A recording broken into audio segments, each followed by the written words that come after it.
Hey guys, how are y'all doing today? My name is Josh Castro, and I am a relationship coach and a psychotherapist. And I wanted to take some time today to talk about a topic that I feel like benefits a lot of people who are unfortunately required to be in a relationship with someone who they consider to be a toxic ex. So today we'll be talking about how to deal with a toxic ex. Subtitle: How to set boundaries with a toxic ex.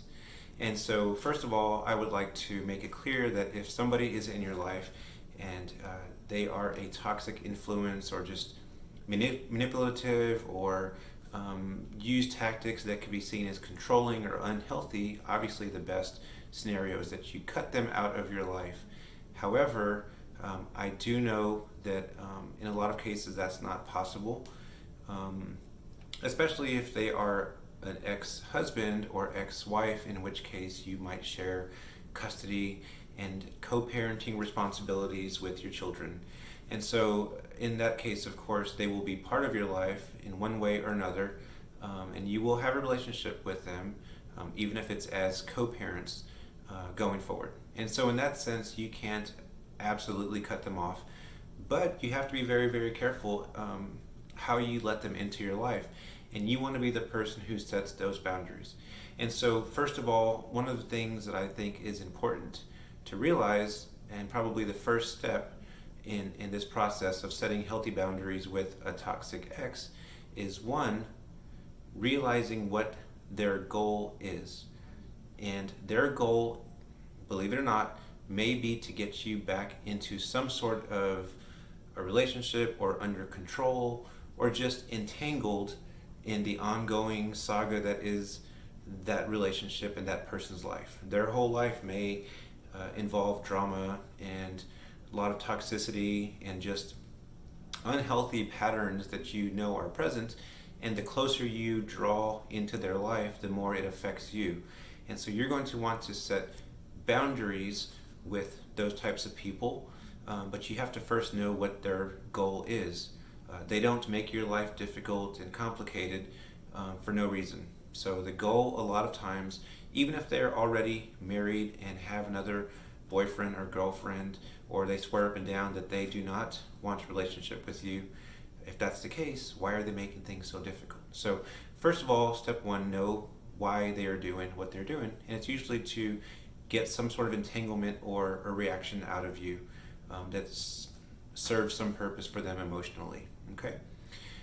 Step two, know the tactics that they are likely to use or that they do already use. And as I list these, you will probably recognize a lot of them.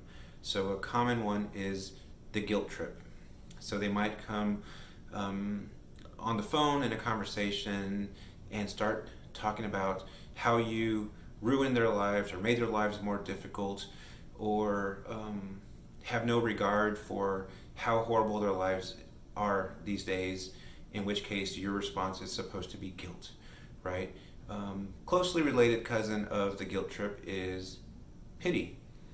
They might say, "Poor me, I mean, ever since we broke up and I've been having to have other financial responsibilities or not have your financial help or pay child support or whatever the situation arrangement is, you know, um, bills are just really hard. Um, my aunt got sick. All these things. I've been lonely. Whatever the situation, the information they're feeding you is for the purpose of inciting and getting a reaction of pity. Another thing that they might do, one of their tactics, is to overcomplicate details. If you have children together, you know what I'm talking about. It could be something simple like, we have an arrangement, you're going to pick up the kids at 5 p.m. And they say, well, over and over, I work late, I can't, you need to pick them up, I'll get them from you later. Maybe I can come swing by your mom's house. Maybe you can bring them by to me, or I'll get them in the morning. And of course, on an one-time exceptional basis, that could be okay. But when it's the norm and it's overcomplicated, and I'll call you when I'm on the way, and there's an argument about how you aren't being flexible, and yada yada. it's draining, and once again, it's overcomplicating something that does not have to be that complicated. Another one is character attacks, and these are the subtle jabs that come in the midst of regular details. So, for example, if your toxic ex does not like the fact that you are now dating, they might say something like, "Hey, can I swing by and pick up a sweater for our daughter?" And you could say, "I can't, I'm not home." "Oh, so I guess you're already out there dating." Okay, well, these little subtle jabs may seem harmless, but the goal is to make you seem like a bad mother, or someone who's unfeeling, or someone who has lots of boyfriends and lots of girlfriends. They are not so harmless, and you have to recognize them. Another one related to overcomplicating things is holding cooperation hostage. So they might say or be very helpful when things are going well between y'all, but as soon as you start to put up boundaries and say, I can't be that flexible, I need you to pick the kids up at a certain time, or financially this is your responsibility, at those moments their true colors come out, and they might say, well, you can forget about me helping with that particular weekend when we were going to swap, or you can forget about me going out of my way to pay that portion of whatever. Their cooperation is contingent, like in a quid pro quo scenario, meaning tit for tat. I'm only going to be Mr. Nice Guy or Mr. Nice Girl as long as you continue to have this back and forth, overly emotional relationship with me. As soon as you're businesslike and cold, you can forget about me being helpful or cooperative. So they hold their cooperation hostage. All right, and the last one, of course, is just outright threats. If you do that, then I'm going to whatever. You fill in the blank. They might threaten to take you back to court. They might threaten to take the kids. They might threaten to tell somebody bad things about you that maybe you don't want known.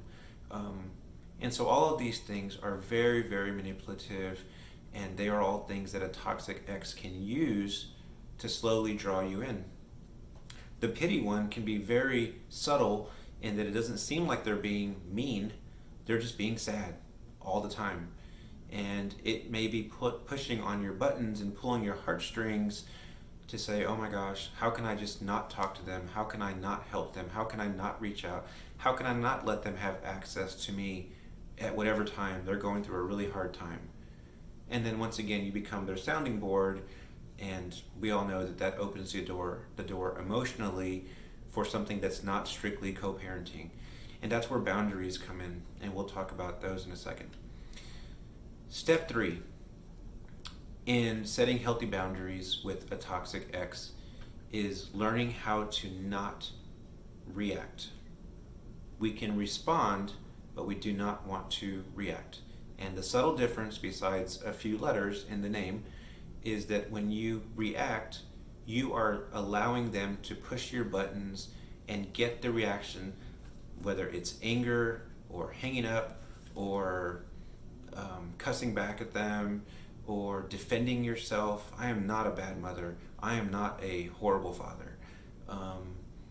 Or you staying on the phone with them when you are actually not currently available, but you feel like you have to because of the guilt or the pity or the character attacks. So what you want to learn how to do is see these tactics for what they are, and the ultimate goal, all back under the umbrella of them trying to re-entangle you in a relationship that is not strictly co-parenting and is possibly overly emotionally related. And so with that information in hand, you can then say, all right, I see what they're trying to do, and I'm very clear on the tactics that they are using. And so rather than have a knee-jerk reaction to what they are doing, I am going to see it for what it is, and I'm going to respond instead. So for example, if they say they're super sad, or they're financially strapped right now, or they make a jab about my character as a father or a mother, as opposed to defending myself or getting angry, I can very calmly choose to respond and say, that was uncalled for. You are trying to attack my character, call it what it is, and I don't appreciate it, and I'm not going to stay on the phone with you if you're going to continue to talk like that. Or you could say, hey, I feel really badly. However, this is not a great time. I need to go ahead and call you back, or you can call me back another time when I'm not busy. Thank you so much. Setting those clear responses that are one way, that are not wishy-washy back and forth responses, firm, not cold, not mean, not reactive, but firm and assertive. And then finally, one thing that you can do for the long-term health of a relationship with a person who is considered toxic or manipulative or controlling is to find ways to depersonalize. So step 4 is to depersonalize your interactions. And this may mean that you have to first evaluate how you are communicating right now. Is it primarily all through text? Is it phone calls? Are there pictures and memes and things like that sent back and forth? Are you all connected on social media? It's very hard to set a hard boundary with someone that you have blurred lines with.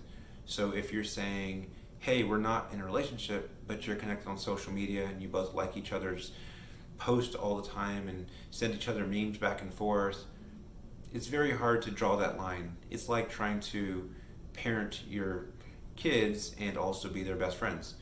It doesn't work both ways. You need to be the parent and they're the child. Similarly, you need to be co-parents. So if it's about the children, no problem, I'm available. But can we maybe make this a shared spreadsheet that we talk about finances on? And I'll look at it when I can. Send me an email. That way they don't expect an immediate response in the middle of what you're doing. Find other ways to depersonalize. For example, you don't have to necessarily be friends with them on social media if you feel like they are using that to look into your life. And so those are a couple of things that I think really help to set boundaries. And a lot of that is really based on the idea of understanding the tactics that are commonly used and preparing for them, being aware of them, not reacting but responding, and then putting a long-term plan in place for how you're going to depersonalize your interactions. And so I really hope this helped you a little bit as you possibly work through a relationship that you might be in with a toxic ex, or you're trying to separate yourself from an ex and you're starting to see some toxic tendencies from them. Once again, my name is Joshua Castro, and I am a relationship coach and psychotherapist. So if you like the content that I have here, please click the like and also the subscribe button down below. Thank you so much.